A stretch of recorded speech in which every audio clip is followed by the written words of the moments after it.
మంచితనానికి మరో రూపం, సహాయం చేయటానికి వెనుకాడని సేవాగుణం, విద్యా విజ్ఞానాన్ని మించిన వివేకం సొంతం చేసుకున్న మా ఆత్మీయులు శ్రీ సూదనగుంట రాఘవేంద్ర ప్రసాద్ గారికి, అదేవిధంగా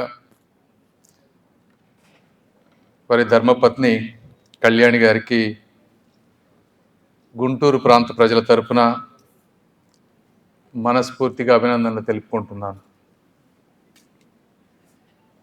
అదేవిధంగా వేదికలు అలంకరించినటువంటి పెద్దలందరికీ, రాజకీయ పుర ప్రముఖులకు, గుంటూరు వాసులకు, విద్యార్థినులకు, పాత్రికేయులకు అందరికీ కూడా ధన్యవాదాలు. రామాంజనేయులు గారు చెప్పినట్టు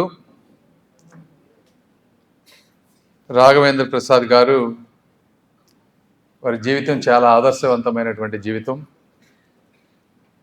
డాక్టర్ చదివి 1974లో అమెరికా వెళ్ళారు. అక్కడ లెఫ్టినెంట్ కమాండర్గా నేవీలో వర్క్ చేశారు. అదేవిధంగా హ్యూస్టన్లో ప్రొఫెసర్ లాగా టీచ్ చేశారు. జనరల్గా అమెరికాలో ప్రైవేట్ ప్రాక్టీస్లో కనుక వర్క్ చేస్తే 2-3 రెట్లు ఎక్కువ డబ్బు సంపాదించవచ్చు. ప్రొఫెసర్గా సంపాదిస్తే, ప్రొఫెసర్గా టీచ్ చేస్తే చాలా తక్కువ ఆదాయం వస్తుంది. అయినా కూడా తనకి ఇష్టమైనటువంటి ప్రొఫెసర్షిప్ చేస్తూ సమాజాన్ని ఎప్పుడు మర్చిపోకుండా నిరంతరం తెలుగు ప్రజల అభివృద్ధిని కాంక్షిస్తూ నందమూరి తారక రామారావు గారితో ఉన్నటువంటి అనుబంధంతో తెలుగుదేశం పార్టీకి ఒక పాలిట్ బ్యూరో సభ్యులుగా, అదేవిధంగా ఒక థింక్ ట్యాంక్ లాగా పనిచేస్తూ ఎప్పుడు తెలుగువారి గురించి ఆలోచించేవారు. అదేవిధంగా అక్కడ ఉన్నటువంటి తెలుగువారి కోసం తాన అధ్యక్షుడిగా పనిచేశారు. ఇవన్నీ పనిచేస్తూ ఉంటే నేను 2010లో టెక్సస్ వెళ్ళాను. అంతకుముందు నేను కూడా వేరే ప్రాంతంలో ఉండేవాడు. 2010 అప్పుడు అక్కడ ఎక్కువ తెలుగు వాళ్ళు బాగానే ఉండేవాళ్ళు, కానీ అంత ఎక్కువ ఉండేవాళ్ళు కాదు. ఆ ప్రాంతంలో ఉన్నటువంటి పెద్ద మనిషి ఎవరంటే మా రాఘవేంద్ర ప్రసాద్ గారు. టెక్సాస్లో ఉన్న తెలుగు వాళ్ళందరికీ పెద్ద మనిషి. పెద్ద మనిషి అంటే రాజా గారు రండి ఒకసారి స్టేజ్ మీదకి రావాలి దయచేసి.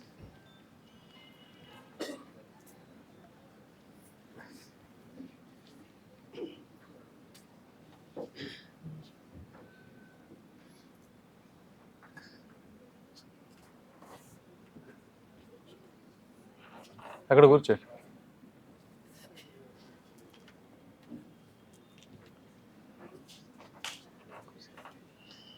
ఒక ప్రాంతంలో, అది ముఖ్యంగా టెక్సాస్ లాంటి అదే సాఫ్ట్వేర్లు, డాక్టర్లు ఉండేటువంటి ప్రాంతంలో ఒక మనిషి పెద్ద మనిషిగా ఉండటం అనేది సామాన్యమైన విషయం కాదు. దానికి ఎంతో విజ్ఞానం ఉండాలి, సంస్కారం ఉండాలి, పెద్దరికం ఉండాలి, 10 మందికి సహాయం చేసే గుణం ఉండాలి. అవి ఉన్నప్పుడు మాత్రమే ప్రజలందరూ కూడా ఒక వ్యక్తిని పెద్ద మనిషిగా గౌరవిస్తారు. అలాంటి గౌరవం పొందినటువంటి వ్యక్తి రాఘవేంద్ర ప్రసాద్ గారు. నేను వెళ్ళిన దగ్గర నుంచి వారు ఏ విధంగా ప్రవర్తిస్తున్నారో కూడా చూస్తూ నేర్చుకుంటూ వారి నుంచి కూడా స్ఫూర్తి పొందినంటే ఒక సమాజానికి నిస్వార్థంగా ఏ విధంగా సేవ చేయాలి అనేటువంటి వ్యక్తుల్లో రాఘవేంద్ర ప్రసాద్ గారు కూడా ఒకరు. నేను ఈరోజు ఈ ప్రాంతానికి వచ్చి ఇలా పోటీ చేయటంలో, కాబట్టి మీకు మరొకసారి నా వ్యక్తిగతంగా ధన్యవాదాలు తెలుపుతా ఉన్నాను రాఘవేంద్ర ప్రసాద్ గారు. ఇప్పుడు మరి ఈరోజు చూస్తే